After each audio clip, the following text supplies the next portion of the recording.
Mei 15 mchezo utafanyika saa 11 jioni. Watu wanatamani pengine kusikia statement yenu. Ni msimamo ule ule mchezi ama msimamo umebadilika? Yes, kwanza kuhusu bodi ya ligi. Bodi ya ligi wako na structure yao ya uongozi na wako na msemaji wao.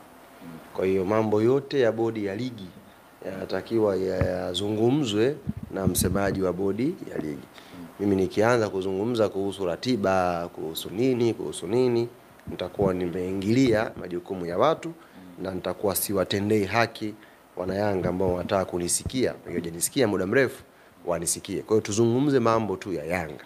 Mei 15 Young Africans itakuwa na ratiba gani timu yako?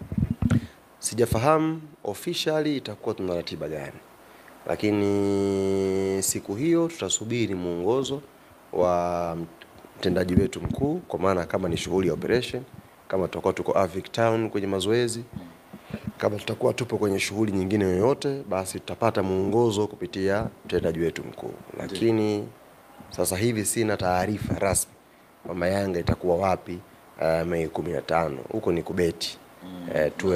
Zile tetesi kusema kwamba mtakuwa na mchezo wa kirafiki kwenda Hapana. Sio kweli. Young Africa hatuna mechi yote ya kimataifa tarehe 15. Hatuna mechi yote ya kimataifa. Yes, tuna ratiba za mechi za ligi kuu, ila kuna FIFA break inakuja ambayo kama siku 10 hivi huenda pakatokea friendly match ambazo klabu ikacheza, lakini kwa hiyo tarehe hakuna mechi ya kirafiki ambayo tumeitangaza mpaka sasa hivi. Ndio. Najua umechelewa kidogo kuingia ofisini, lakini sisi tulikuwa tumewahi hapa asubuhi na tulikuwa na kikao, tumekuja kuzungumza na wanachama wa matawi ya Young Africans nchi nzima. Ni kwa maana wawakilishi wao, viongozi wale walifika, lakini wao msimamo wao umeendelea kusalia, hawatacheza.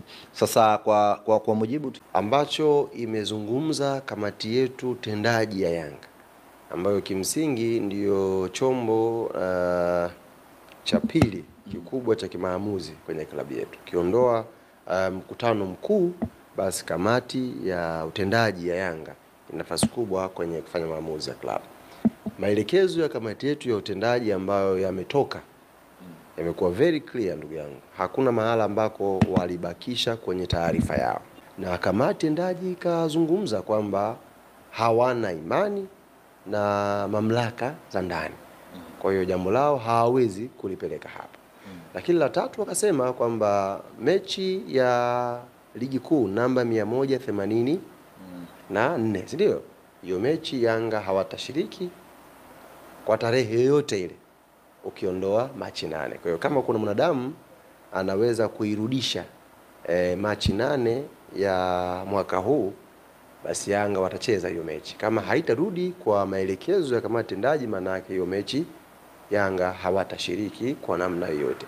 Na mwisho kamati tendaji ikawa clear kwamba wana Yanga sasa wana Yanga kwa maana mashabiki, wanachama, wapenzi na wakereketwa wote wa klabu yetu tutakuwa tayari kuipambania haki yetu ya msingi kivyo vyote vile.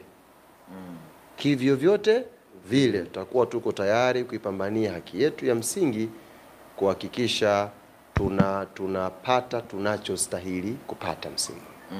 Hiyo ndio taarifa ya uongozi wa Yanga kupitia kamati ya utendaji.